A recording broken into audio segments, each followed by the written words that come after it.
Well, for more, we can speak now to David Smith, who is the Washington bureau chief of the Guardian newspaper. David, just tell us, why is this executive order by the president necessary, and how's it going to work? Well, that Supreme Court ruling in June overturning Roe versus Wade, of course, really turned America into a patchwork of different laws.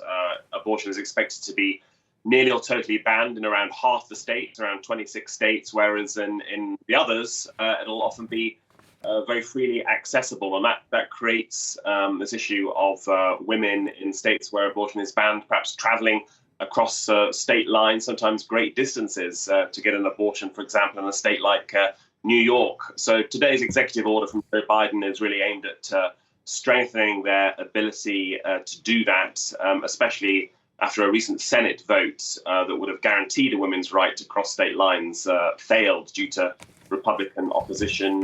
Biden is asking his health secretary to take action to look into helping women cross state lines, clarifying the laws, perhaps providing financial assistance for some of the costs of that.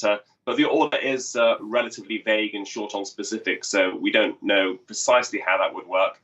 It also contains some provisions to clarify the laws where they're confusing for reproductive rights providers, because we've heard a lot of that already, again, because of this legal patchwork. And the order also asks for some data collection and research on the impact all this is having on maternal health.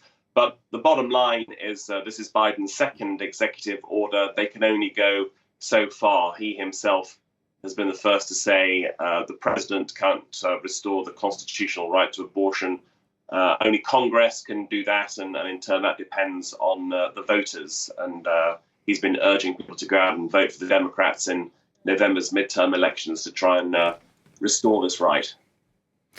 And David, Kansas voted yesterday. Are other states likely to follow suit and do what they've done?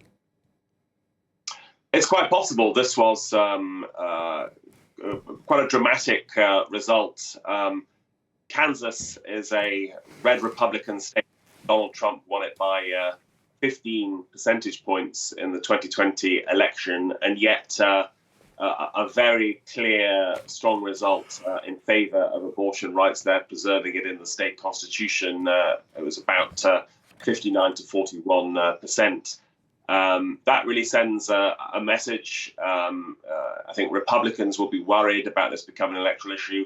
Democrats are going to seize on it. And yes, I think we will see other states take action like this. We'll also see Democratic candidates pushing the reproductive rights message hard going into the midterm elections. This could be very galvanizing, especially among young voters, independents, women with a college degree. It could be quite decisive going forward. OK, well, thank you very much indeed for that update. David Smith, Washington bureau chief for the Guardian newspaper. Thank you very much.